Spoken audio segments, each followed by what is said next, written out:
Hello, everybody. Welcome to the Open Network User Group podcast. I'm Mark Tierney, ONUG CTO. Listen, we made it through January 2023, the longest year in history. January was a long year. But it's still the year of the collaboration at ONUG. We were having so many great things happening. And, today, my guest, Michael Thomas Clark, and I are going to get together and talk about some of the cool stuff that's happening. Also, what's happening in the world a little bit in tech. But before we do, let's talk about ONUG Spring 2023. It's coming. It's gonna be here fast, and it's gonna be here in my hometown, Dallas, Texas, May 17th and 18th. It's gonna be at Union Station downtown. It's gonna be a really cool venue. It is a really cool venue. So come join the ONUG community of Global 2000 companies, enterprise architects, cloud providers, thought leaders, as we demonstrate the tenets of enterprise cloud.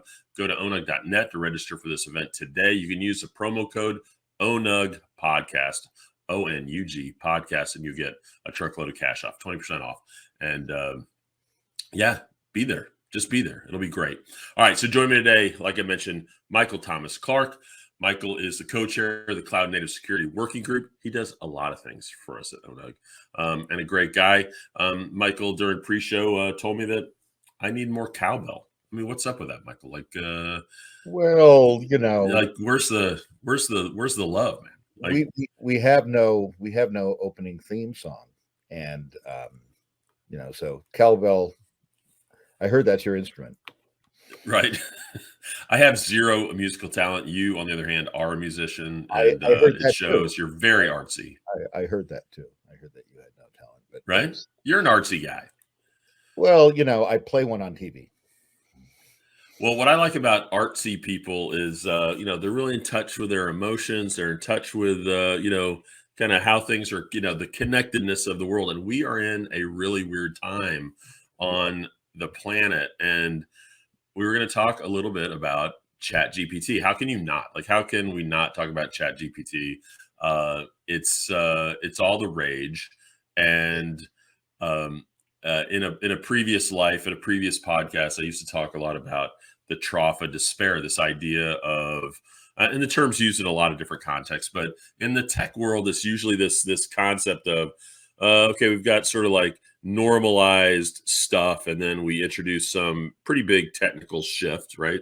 The internet, or moving from coax cable to Ethernet, or like, who knows what it is. And you remember that, Mike. And when we transition to using wheels, like those sorts of things, like there creates, a technical, shift, and people have to, like, they gotta get over that hump, right? And but sometimes that gap is pretty big. Sometimes the time it takes for the workforce to transition and cross that trough of despair could be bigger. And what's interesting about AI, we've been talking about this for a long time. Like, is AI, and specifically things like ChatGPT, going to create utter chaos? So, Michael, before I'm gonna talk to you about it, but it was interesting. I did a quick. I was doing a quick search on ChatGPT, and I said, ChatGPT, is it and it immediately filled in end of the world. Like, that's what Google decided to fill in when I said ChatGPT. They were probably using ChatGPT to fill in that line for you, because that's just what a bot would say, right? Right. But it is amazing, right? All the different uses for it. I mean, I've got kids running down the stairs telling me, I can't believe what ChatGPT just wrote for me. And he was talking about something he wanted to say to his girlfriend. I'm like, oh dear Lord. Yeah, that sounds like a danger zone. This is like one of the proverbially hot as it can get sorts of things.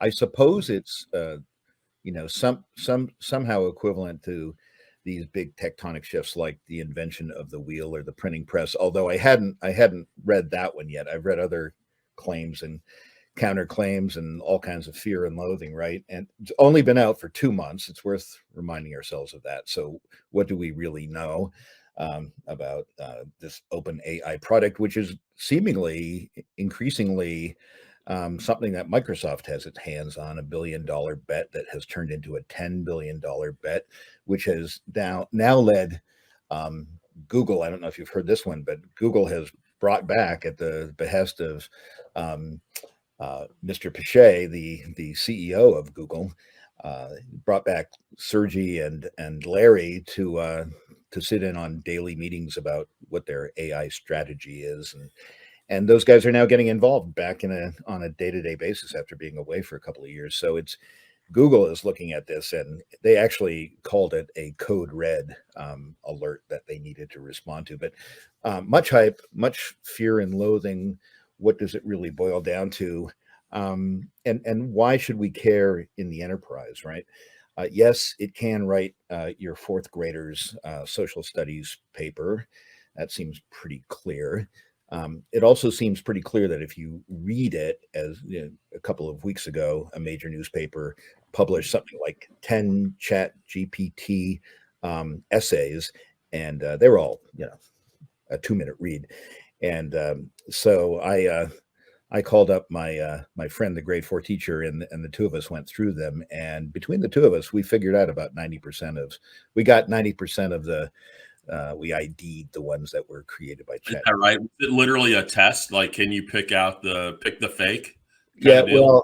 well, when it depends on how much they've gamed the actual test, because it gets kind of, the use cases, if you will, get kind of interesting. If you say, hey, write a paper on the history of the Industrial Revolution, it will go ahead and do that. Your average grade 4 kid probably isn't writing that paper, but maybe a sophomore in college is. And more on that in a second, because there's a funny story about that with somebody at Rutgers. But if they are told, hey, write this paper for grade 4 social studies, pick your subject, and include some typical grade 4 mistakes, Mhm. then it gets really kind of snaky to sort it out, because you're looking for the kinds of mistakes that a grade 4 kid would make. And if the bot can actually bake that into it, it's going to make it harder to identify. So yeah, everyone's worried about this being um, a big cheating engine. This student at Rutgers, I have a quote from him, which is kind of funny. He actually tried to get the bot as a test. He said, merely as a test, to produce a paper on the history of capitalism that he had to write. And as the venerable New York Times said, the student expected the tool to produce a nuanced and thoughtful response to his specific research directions. Instead, his screen produced a generic, poorly written paper he'd never dared to claim as his own. So I think that we haven't considered that. The quality of writing was appalling. The phrasing was awkward and it lacked complexity, the student said. I just logically can't imagine a student using writing that was generated through ChatGPT for a paper and anything when the content is just plain bad. Well, so maybe, right? Maybe, but other people aren't so sure that it's going to produce easily identifiable stuff. So what's the answer? Is it to ban it outright? Of course, that was the knee-jerk reaction from some folks.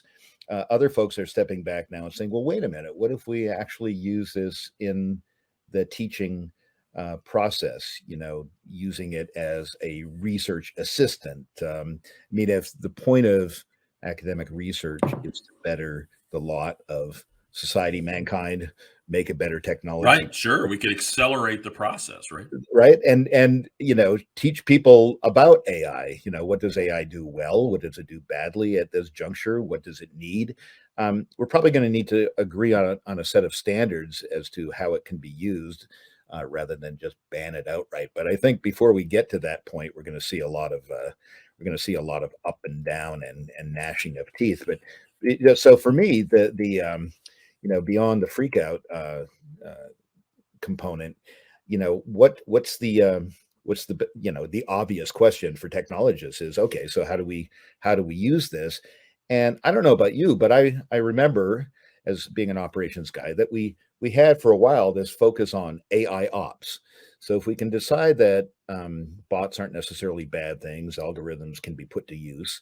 Um, you know, what do we do with it in the ops space? And I don't know what your experience has been, but I've been sort of underwhelmed over the years at the hype versus the delivery on AI ops products. I mean, we're told, hey, you can automate your monitoring. Okay, well, that seems like a good idea. You can automate your reporting. You can maybe automate your remediation. Now, that's where it gets really interesting, right? Are are we ready for that? So I think that's are we ready to have auto remediation? Are we really ready to go from big data analysis to big data analysis and remediation? Um, Well, I think companies, and we know at ONUG, hyper automation and orchestration automation, all part of kind of our AIML practice, working group practice. We see all the time in those meetings that as we put or have put the team has put AIML functionality at the top of a maturity model, right? You yeah, still have the trepidation of adoption always, where you're completely relinquishing control, right? There's certainly some fear there. I will say that, to your point, as ops people, there's a lot of operational scenarios where, gosh, we already have chatbot engines, and they're just horrible. yep, So right off the bat, you see a bit of a shift here where, gosh, no one's going to lose their job by simply implementing better chatbots. Let's, I'd love to see some focus there. All right, where it doesn't feel like you're talking to a robot when you're being asked a customer service question. That would be amazing, yeah, and get better customer service. I think that's okay, and it sort of requires technologists to make all that happen. That could be whistling past the graveyard, Michael. yeah, Because I do think, yeah, um, it's going to be a matter of, hey, Chat GPT like engine stand up a container at AWS, right, with profile Y, yeah, and the stuff that's happening in the DevOps community. Hmm, right. that kind of stuff is, I think, low hanging fruit for this. Well, the DevOps is putatively all about automation at the core, anyway. And so, if you can't use AI ops and chat and bots and so on to do automation, I don't know, I don't know where you are. Um, it's it all boils down to I think where are we now versus where are we going to be in 10 years, 20 years. I mean, when when I went to my first um, webinar or yeah, it wasn't a webinar. That's what was it? It was an in-person seminar on this thing called the WWW back in like 93 or something. You know, none of us had any clue, whether the prognostications were going to turn out, and they turned out to be modest, if anything, as we've seen the transformations in the generation since. So all that's absolutely the case. Jobs, what's it going to do on the jobs front? We don't know. Can we have bots writing code? Well, they already are. Um, we know that we can get humans to write bad code, good code, anything in between. Probably the same with bots. But How about test code? I think testing code is going to be better. I like that. Better, faster. yeah, It's time to market. I do look. There's going to be impact. Is it going to be carnage? Is it the end of the world? End of the tech world as we know it? Um, I don't know. I do think the trough of despair is real. But at the same time, I have a ton of faith in humankind to figure out. Okay, here's a gap. We're going to go fill these gaps. The promise of AI all the time. The people who live on cotton candy and Yeah. strawberry milkshakes, say it's going to make the world a better place. So to me, then the trick on all this is how do you use this stuff to make the world a better place, And that's up to right? us, right? That's up to us. It's I up mean, to us. so far, the bots aren't in charge of us, at least as far as we know. It could just be a big joke on us, as people have said. But back to your point about standing up an EC2 instance or something, depending on what cloud you're in, or Mhm.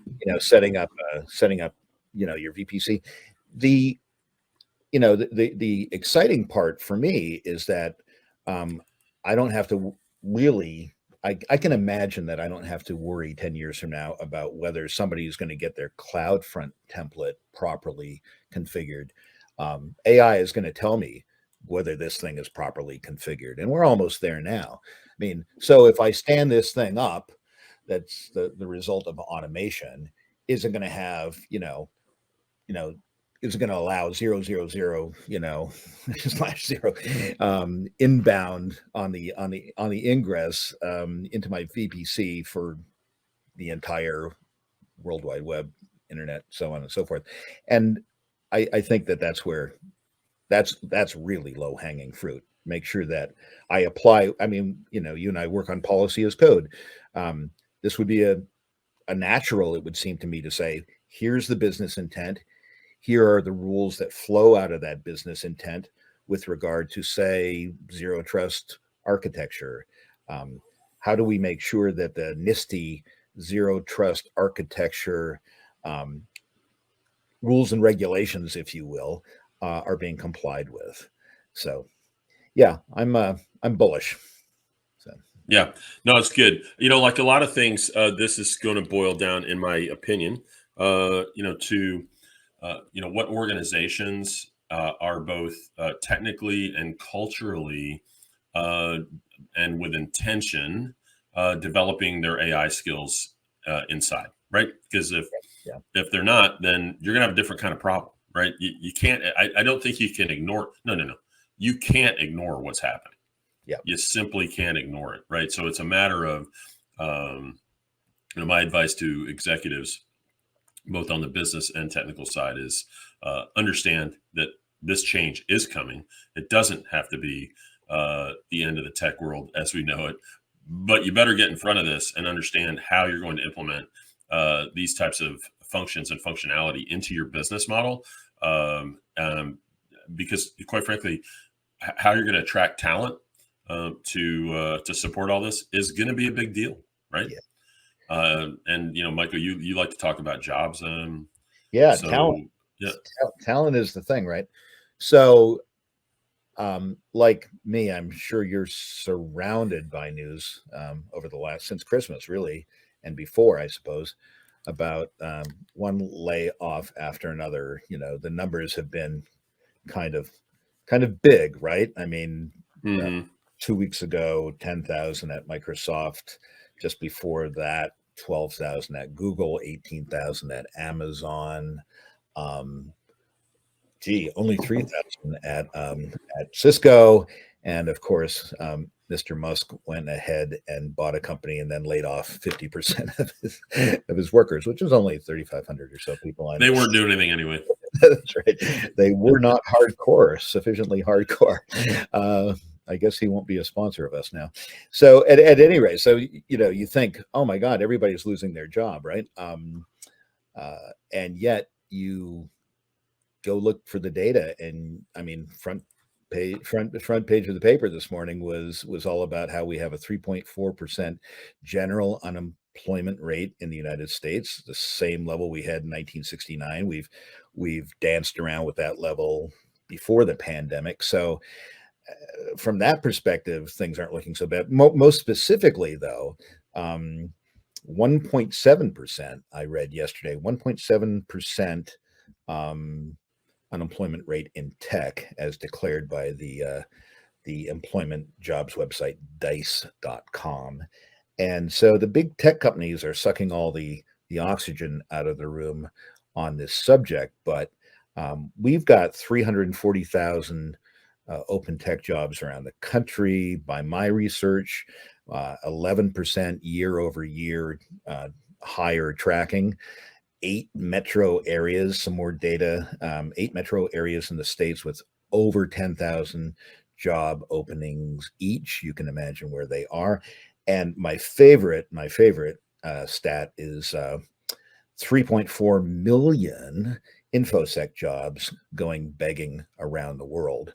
So yeah, so where's the where's the Yeah, free? we're in good shape. I agree with you 100%. The reality is that the big players get big headlines, but there's been a net add of tech jobs in both December and January. So January numbers aren't official yet, but I mean it does appear that certainly December's numbers were up. January's numbers appear to be up as a They net. are. So yeah, So it's interesting to dig in though a little bit on the tech, the big tech stuff, because what they say, what they don't say is revealing. The rationale is, hey, we didn't know what was going to happen during the pandemic, so um, we staffed up, and we staffed up too much, and now we're staffing down. And okay, I don't have any evidence that they didn't expand too quickly. And yet, how do you define too quickly when you're still making record profits? And these companies, I mean, yeah, they went from 8.6 billion to 8.0 billion in profit, or some, pick your number. But one thing that's key is, and this impacts us in tech, is that the end, we've had 15 years of, from a macro perspective, we've had 15 or so years of fairly cheap money, like just about free money. How'd you like a mortgage on that house for 0% or 0.25% or something? yeah, So I'll take two. yeah, that 2 times point 0.2. So that's obviously driven a lot of spend, and a lot of spend that wouldn't have happened otherwise. So this is kind of a conventional perspective, right? At some point, the party comes to an end, but I think the rumors of tech hiring's demise are greatly exaggerated, and that is not to diminish the pain and suffering that people go through when they lose their job. But for 80%, here's my last number to throw at you on this one: for 80% of software engineers polled, they return to work within 3 months. So, um, Yeah, because there's jobs out there. so stay current, folks. Stay. Absolutely. I spent a lot of my life, going to meetups, especially now that we can sort of imagine going to a meetup in person and not worry. I mean, people are still getting Yeah. sick, but Yeah, here's a tip. Stay current and collaborate with your peers, right? And which there is you I'll go. just say the perfect segue to talk about our next topic. So Michael does run the Cloud Native Security Working Group. He is the co-chair of that working group, and we're glad he's there. Very much so. By the way, to wrap up the other topic before we switch, I agree with your sentiment that we were good, but I'm still going to store canned food because that's how I roll. Yeah, well, it's a Texas thing, and you don't Right. have basements, so I don't know where That's you right. store it. Oh well, In the garage. it's scary to see sometimes. Anyway, all right, let's talk about what's going on in cloud native security. I will say, for those who don't know how ONUG operates, a quick overview. Um, ONUG has two lines of business. We have a conference business. We do two big conferences a year, tech conferences, where our sponsors and our enterprise members, consuming members, come together, and it's it's always a great conference. And we also have a line of business that is the collaborative. It is uh, working groups focused on uh, where our members want us to put our focus on. And how does that happen? Well, we have two governing bodies at ONUG. We have the ONUG board, and the ONUG board is made up of executives from exclusively the enterprise consumer community, and they keep watch over both the conference and the collaborative line of business. Then we have another governing body called the steering committee, and the steering committee is made up of technology executives from both enterprise consumers and suppliers. They're kind of my boss. I report to the steering committee, and the steering committee gives direction on the things that with the input from the community, what we need to work on. And we have 5 active working groups right now, of which the Cloud Native Security Working Group is one. Last year, Michael's team spent a lot of time on zero trust. And the end of last year, I asked if we could spend a little time on thinking about 0 day and what's happening. How do we advise and guide our members on how to think about 0 day? And when I was talking with the steering committee about that, they were like, "We love that. Let's do that." And then they said, "But don't stop on zero trust." That's right. So So we're really starting in our conversations to imagine that, because I think a lot of us, sort of nod our heads to zero day and say, yeah, that's of course you have to worry about 0 day. There's this thing called malware out there, but beyond nodding our heads, what to do about it. And so I like one of the members on our working group team. There's maybe 10 or so folks at this point getting together once a week. If this general subject get your juices flowing, please get in touch with us, and we take on new folks and welcome new ideas, and absolutely, like to challenge ourselves. But somebody said, hey, we really need to think of this as a life cycle. A lot of ink has been spilled around zero trust, but it's really important to understand what the nuts and bolts of zero trust are. If you're going to be, if you're in security today, you're probably concerned about the cloud. You've probably got, if you're an enterprise, you probably have legacy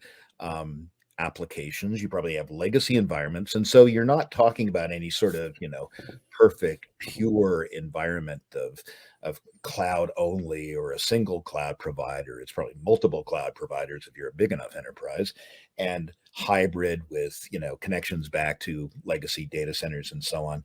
And so zero trust needs an architecture that can subsume and accommodate all of those things. And NIST, National Institute of Standards and Technology, has very nicely come up with an architectural blueprint. Our friends over at Nemertes Research, one of whose members is actually in our working group, Gerald. They've come up with a sort of a how to operationalize zero trust as a kind of a quick and dirty, although that probably doesn't do it justice, a 10-page, really boiled down set of prescriptions that you can use to make zero trust happen. And we're looking at that and trying to imagine how can we take that kind of very practical approach and get really prescriptive, and really the devil's in the details on this stuff. So how do we get into the details of taking this big kind of amorphous, academic, theoretical NIST architecture, get it down to ground level, think of it in terms of the life cycle of applications and the day-to-day data flow at an enterprise, and recognize that zero day is, because by definition, it's the first, if a bad thing is going to happen in your environment, it may just happen when you were least expecting it, probably, and it may well be a 0 day malware type attack or so on. So think of these things as connected.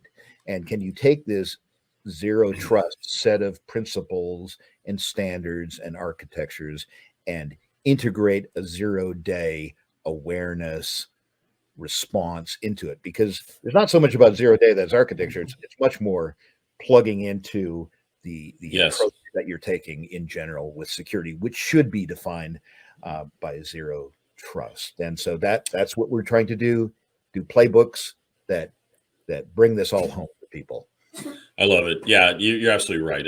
I see it in the context of zero day in the context of, mitigation, detection, response, communications, both internal and external, right?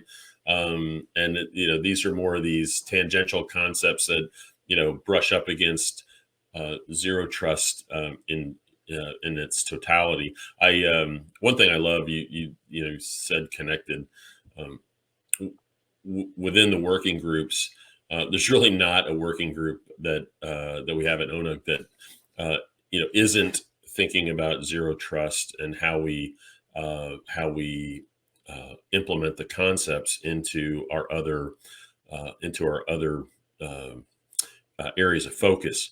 The network cloud team, who's wrote a playbook on creating agile networks and the post-COVID world. Right, we have people from your team, Michael, that contributed to that playbook. Right, on the network cloud team, hyper automation, same thing. Zero trust is like part of how we think about things because it needs to be. It's pervasive. It's if you're not thinking of it that way, then you're doing it wrong. Other things work like that. Policy as code, for example. Policy as code. It's not something that stands alone. We have a policy as code working group. But if you're not thinking about policy as code and how you manage, policy across, all your different lines of technical business, then you're doing it wrong. So I love that you're thinking and directing the team that way. It really, it's very helpful. It's exciting stuff too. It's exciting. This is where it's happening. This is where, the ivory tower, places like where Mark hangs out all the time, where That's right. where the ivory tower meets the truck at the front gate. Exactly. And so what to say except that most of us live or have lived in that front line realm. And so, and I remember my earlier days in my career often being confused as to what was going on in the ivory tower, and yet being stuck with, if you will, with deploying and implementing solutions on the front end. This is an opportunity for people to join up, to marry up those two sets of concerns, and it's not just something for architects, it's something for engineers, it's something for entry level people. We don't have enough security people in this industry, clearly. We don't have enough security people who can actually, frankly, what can I say? It's a challenge to keep up with. It is. Look, it's a moving target, and it's one of these things where a lot of tech topics, tech principles, and tech topics, you deal with them in their moment, and then you move beyond, and you move into a new tech field. With security, it's cumulative. You really never get rid of the old tech risks, the old tech exposures. They stay with you. You've got to keep your eye on the ball all the way through. Certainly, there are some that are specifically technology related that fall off the map, but not many. Especially with large enterprises that I like to say they're enterprises with baggage. Some of that baggage is old tech with all their old exposures, right? So you got to keep your eye on the ball all the time. All right, I need to wrap us up. Any last shots? Any invitations to join the team? Anything that you want, like really looking for 2023 that you'd love to see? I give bring me your eager writers, people who like to express themselves on these things, people who want to sit around a table with other folks and as much like with the network cloud output that you described, Mark, a real interesting and compelling team effort.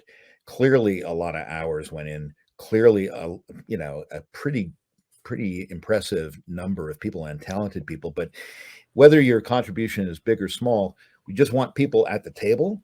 We want people who are interested in exploring these ideas with us, and then taking that next critical step in putting this back out in front of our communities, because that's what we really are. We're all about the connected community There you go. in tech. Yeah, that's a great way to leave it. So thanks, Michael. I appreciate that. Thanks for being with me today. He's my partner in crime at many of these working groups, and I appreciate all of his input.